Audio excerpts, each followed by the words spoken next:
Dr. Lara, welcome. Oh, I'm so happy to join you, Tanya. Well, we've been excited for today because what we're going to be looking at is actually something that we haven't covered in depth on the podcast. So, today we're going to be looking at ADHD and also your particular perspective on ADHD. hmm Yeah, so I like to focus on the strengths of ADHD, and that's something that I'm sure we're going to dive into. Beautiful. So, Dr. Lara, for people who just need a little bit of a catch up here, what are some of the common symptoms and signs of ADHD? Okay, so the three main clusters that are used to diagnose ADHD are going to be obviously the difficulty paying attention, which can look like forgetfulness. It can look like just not paying attention, not being able to get started. And then the other symptoms go under the hyperactivity impulsivity cluster. And those are easier to see because it involves fidgeting, it involves not being able to sit still, and the impulsivity is sort of acting before thinking.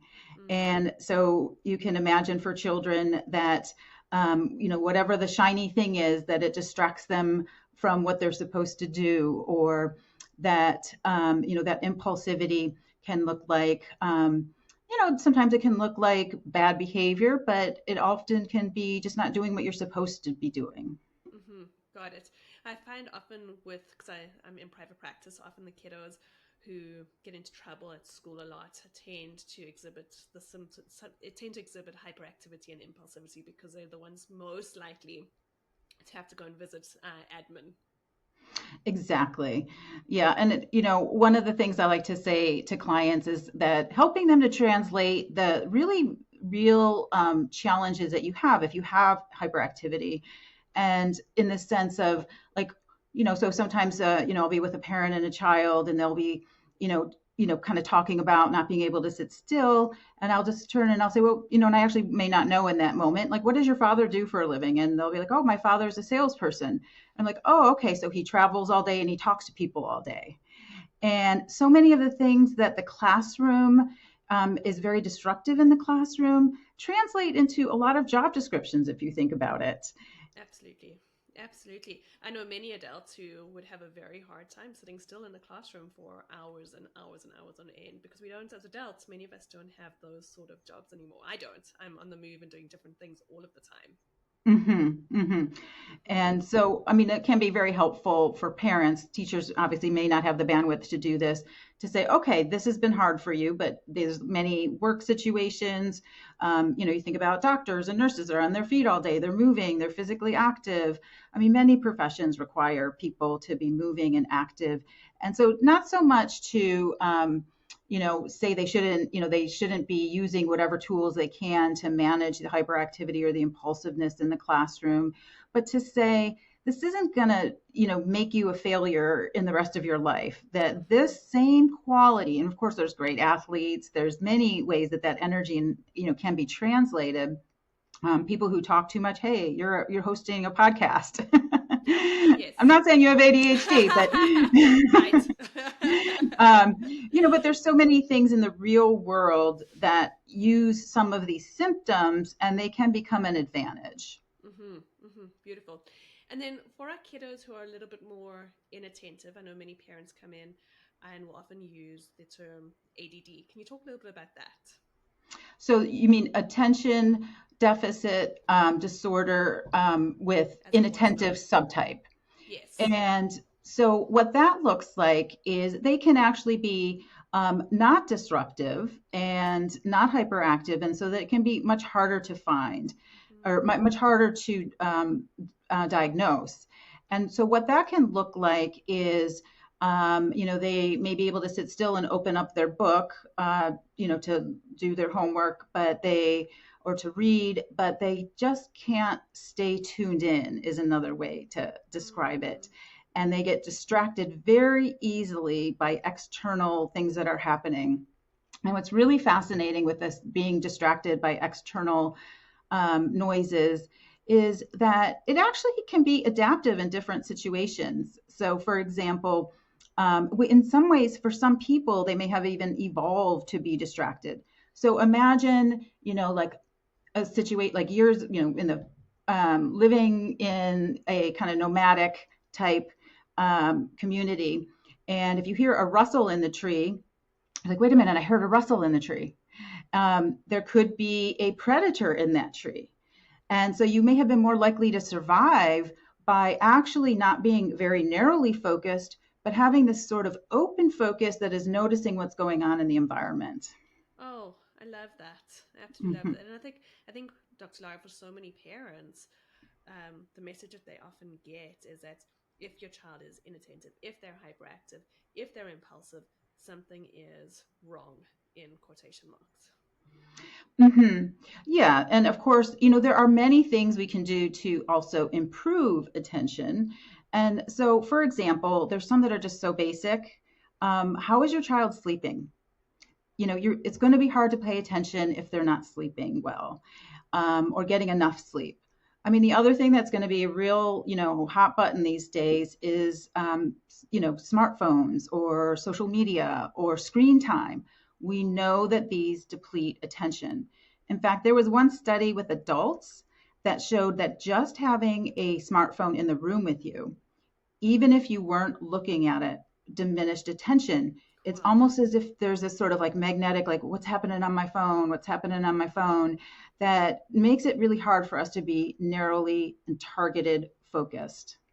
That's incredible. That's absolutely incredible. And I think, for so many kiddos, if the parents are struggling with attention, how do we ever hone that skill of attention in our kiddos? Exactly. And of course, there's many of, distractions for even little kids. And whether it's, even whether it's TV or smartphones or tablets or all, and, many of them are on computers very early. So there's so many possibilities for distraction, making it, I think, harder and harder to, for children, teens to stay focused. Adults too. I mean, as we notice our own problems, it really can help us to, look at how we're managing it and come up with some suggestions for our kids in terms of limiting that screen time, or helping to build some of those basic, not only sleep but taking breaks. Sometimes our attention needs to be restored, and so a lot of people are familiar with the Pomodoro technique for adults, which looks like 25 minutes of work, 5 minutes of break, repeat a few times, take a half-hour break. And so sometimes, parents may want to experiment with, what does that look like with my child? And if they have ADHD, that's going to look even different. I have worked with people that the only way they could really make progress is if they worked for 15 minutes and took a break for a half hour. Now, that is extreme, and I'm not recommending that as a strategy for anyone. But, that in those kinds of cases, finding what works, how long can you focus, and then having that break for restoration. And of course, it really matters what you do in those breaks. If you're picking up a, smartphone, that's not going to help a whole lot. But we know also from research that time in nature increases attention. In fact, even just views of nature increases attention. And of course, I think most of us know that exercise really is a boost for attention. And it doesn't have to be, necessarily going to a soccer practice. It could be, short bursts of exercise. Hmm. And that those are really quick ways to boost attention. Oh, it's amazing. So I think it's just so empowering for parents to go, actually, there are things that we can do in our home today for all of us to be able to Mm-hmm. sustain attention and focus a little bit longer when we need to. Dr. Lara, as far as some of the misconceptions around ADHD go, what are some of the common ones that you hear? Well, I mean, I think the biggest one that I want to say is what I write about the most is it's um, that it's kind of a negative projection about what your future will look like. And I know we touched on this earlier, but this idea that when you think about what your child is actually paying attention to easily, that can give you some hints about what their inherent interests are. Mm. And so and most people will acknowledge that even with kids, there's this thing called hyper focus, that when they're really interested in something, they pay really good attention. And so for parents to be kind of like, a detective, like when are they paying attention and what are they paying attention to? And that helped them to, use that to increase their self-knowledge. I mean, I also remember one time I was working with two different clients at the same time that had, pretty serious ADHD. And one was really great at reading and literature and just loved it. That was their interest, and was terrible at math. And one was good at math and loved math, but just really couldn't pay attention when they were reading. So what that tells us is a little bit about what their natural talents are, what their natural interests are. ADHD doesn't eliminate talents and interests. And so talents and interests can become rocket fuel for building their attention and noticing that. And it helps us not to make these global negative assumptions about what they're capable of. We don't want to say, oh, they can't pay attention. If I were a parent going into a parent-teacher meeting, I would want to say, well, I know when he picks up, the Magic Tree House, like he'll just keep reading and reading. Or when they're doing this, they're just engaged and I can hardly grab their attention. And so recognizing it's not a global, internal, negative trait, and that the more parents can be this detective and find out what they like, you can use some of that to begin to, this is the key thing, build their confidence. You can imagine that a label that has the words deficit disorder in it can lead to lack of confidence. And what we know is that confidence is really important for getting started and for focusing. We also know that a positive mood is really an enhancer of our ability to get started and to pay attention. And so this is what most of my work is around, that we need to sustain that attention. We need to sustain that interest, build that confidence. And, which brings us to what I think is another myth, is that ADHD isn't real. And the idea is that it is a neuropsychological difference. And that it is a difference, and that for some people, they're more daydreamy, or that they may, that they're processing things differently. And so that we see that difference, and we of course want to build those skills of attention in some of the ways that I'm talking about, but not to think of it as sort of predicting what they're capable of in the future. I love that. So as we talk about confidence and capability and really looking at potential, a lot of your work is also revolved around your 6 super skills. Can we talk a little bit about that? Yes. So the first super skill is going to be what I've been talking about, which is finding gifts. And the reason that I put that first is because that I think that, parents have to have positive expectations. And once we know what their strengths are, again, though, that's rocket fuel for both attention and motivation. And so we can build it by increasing, their activities that are in their kind of zone of genius, let's say. And then so after, after finding gifts, I write about setting goals. And so setting goals is planning, and planning is one of the executive functions. And so when they're setting goals, it can be a little bit more fun than like, let's map out your homework and assignments. No. Yes. And so I encourage parents to set goals in not just academic. So of course we want them to set academic goals, but we also want them to set social goals. It could be health and sports related goals. And it could be just bucket list goals. Some kids are like, oh, I really want to, start a dog walking business and, go over to my neighbor's houses and, offer to walk their dog, or, these kinds of interests are a great way to build up planning in areas that are more interesting to them. So, and then, so after. Yeah, sorry, Dr. Lara, those goals, do you write it all out? How do you usually present it with kiddos? Yeah, so we're going to talk about chunking, which is a third super skill, but Okay. the typical one, of course, is to make it specific, measurable, attainable, realistic, and time bound. So, okay, let's start with give me a goal that a child might have. I like the dog walking. I think that's brilliant. Okay, so a child wants to start a dog walking business, um, and so they might say, well, what I should do is just, I know three neighbors that I always see walking their dog, and I always go up and I pet their dog. What I can do is set a goal to ask them if they would want someone to come and help walk their dog for them. And so that's just very specific and attainable. And then, so that's also kind of a chunk, because then once they do that, they may think, okay, well, I'm going to see how that works. And then another part of the goal may be to develop a flyer, and then just find out ways to distribute it. So it gives you a little sense about the attainable part of it. So it may not be, and I want to have this huge real estate where we house all these dogs, so very attainable to, a couple people you already know, ask them, kind of doing your market research. I love it. Okay, so we set our goals. I love the SMART acronym. We set our goals, and then you said we move on to a chunking, which we started to cover.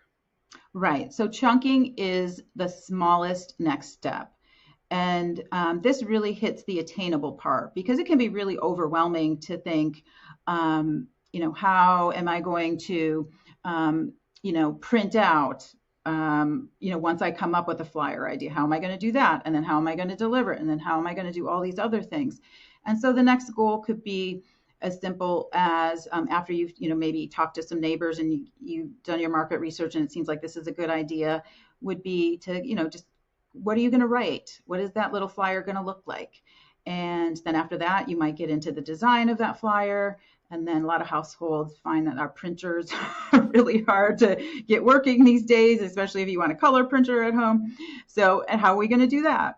So that's where we get into, this element of where we're chunking and making them, make it seem very attainable again. I love it. So we go gifts, goals, chunking. Yes.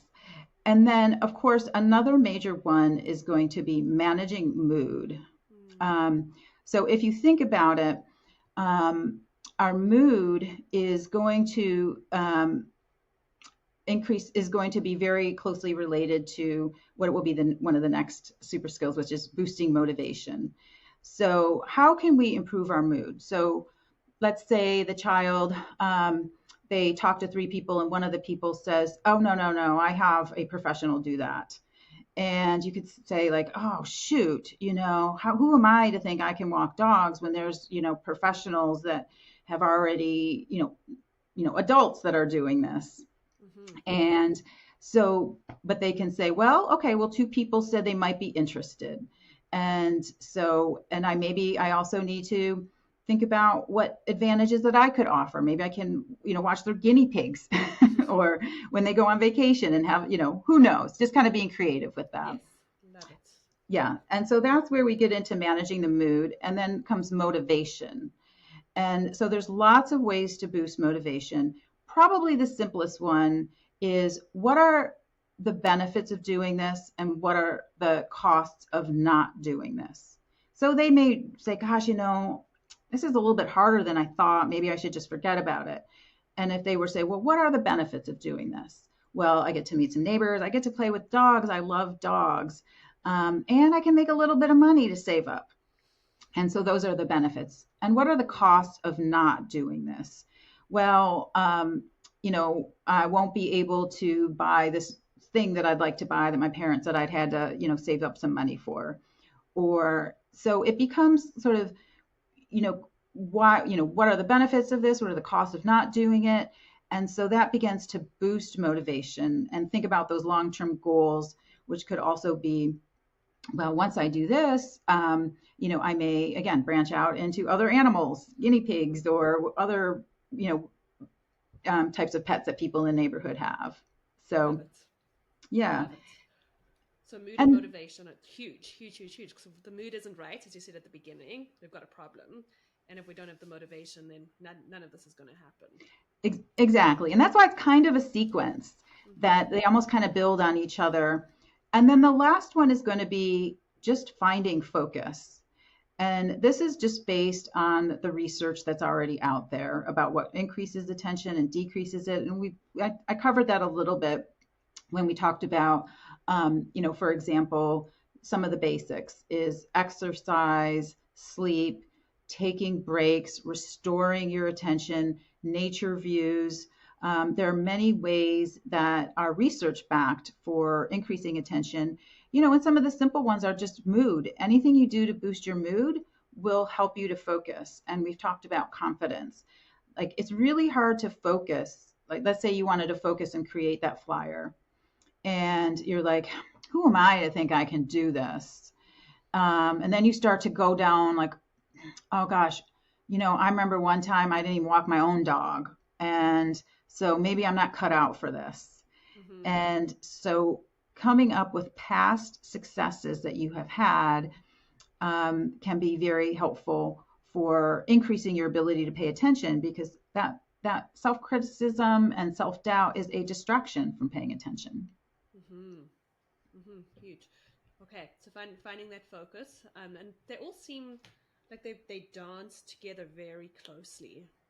Mm-hmm. Mm-hmm. Yes, and so I put them in this sequence, but you can imagine also that you have to be able to focus. So it's not necessarily like a linear sequence, but like you have to be able to focus to set your goals Mm-hmm. because you have to think about, okay, um, I have 1,000 ideas of what I want to do this weekend, or um, so that I need to just focus on one or two of these, Mm-hmm. choose, narrow that down, and stay focused. And rather than just kind of having all, and that's one of the gifts of ADHD, are very creative. They're very generative. They can come up with lots of ideas. Mm-hmm. And then but the focus comes in to say, okay, I need to choose one of these. Mm-hmm. I absolutely love that. Doctor, what I love about this work is that I think for so many families, when there's a diagnosis of ADHD, it can feel very daunting. And you're saying something very different today. Hmm. Yeah, and again, it kind of goes back to the unfortunate label that includes this phrase deficit disorder, and so and it's not just, and then it is a brain difference that does impact, especially in school and certain tasks, but it should not define what the child is capable of, and it should not also um, and just to suggest that these kind of tools that we're talking about, these are skills that can be built. And like anything, like for example, a person may not be, built to be the best field hockey player.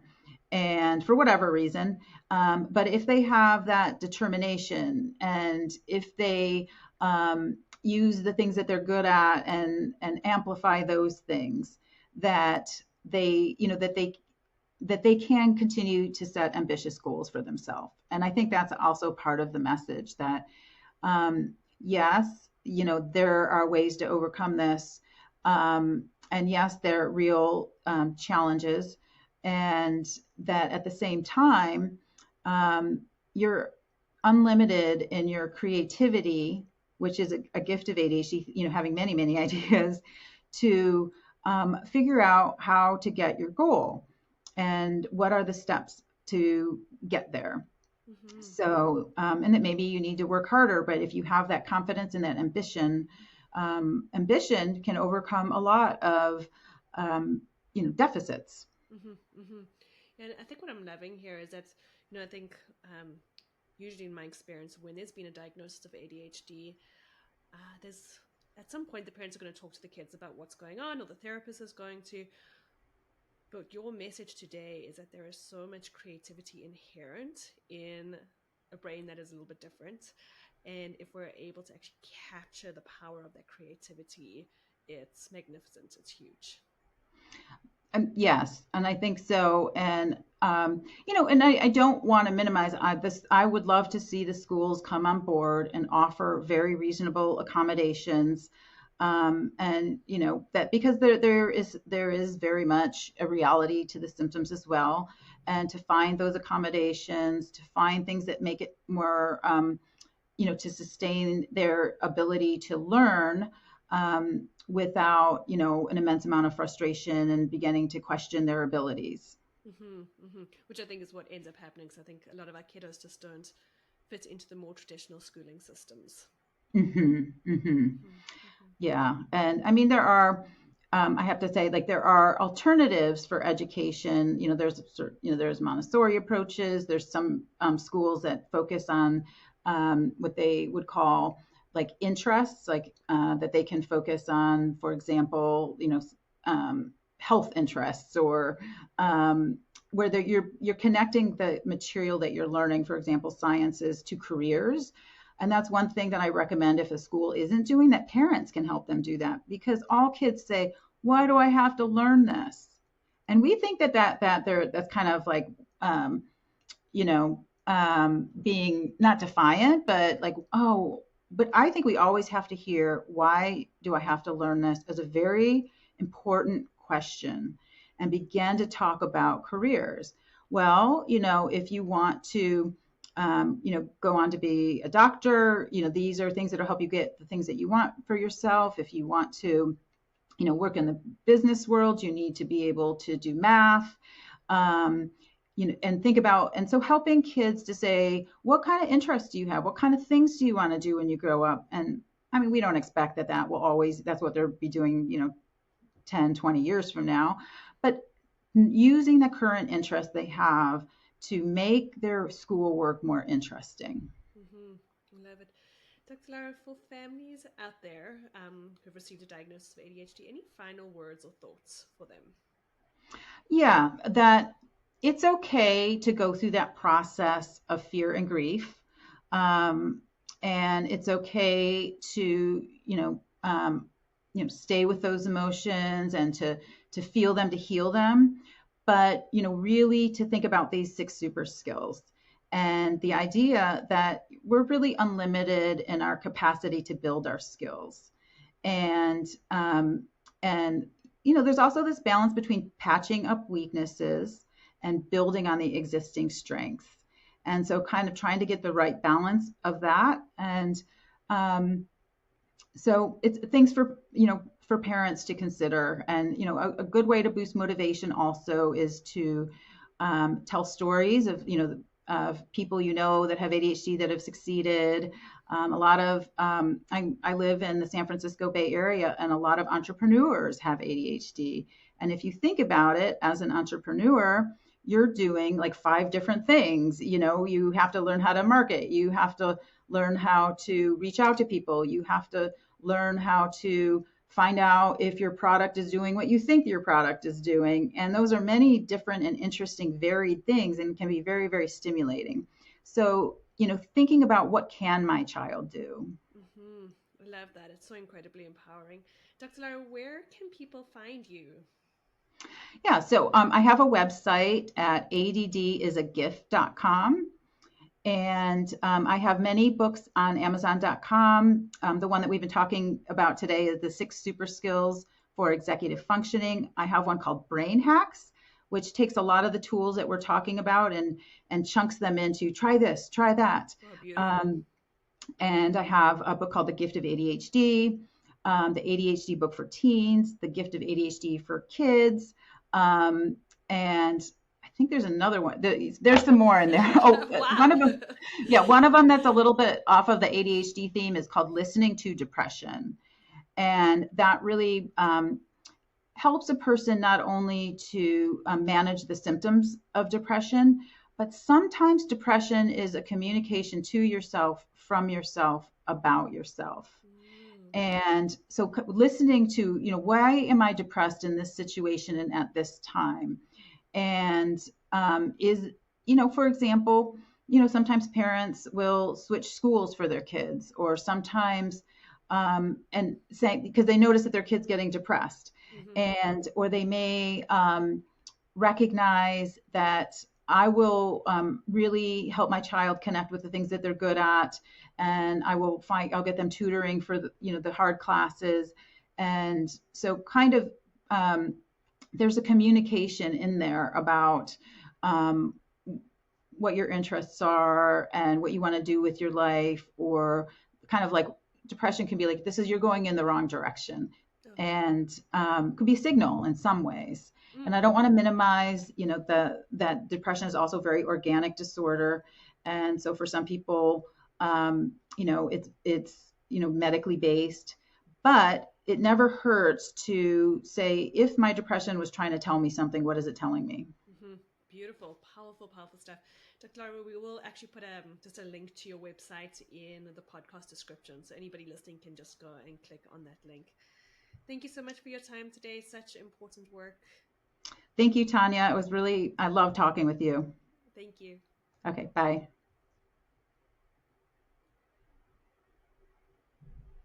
Beautiful.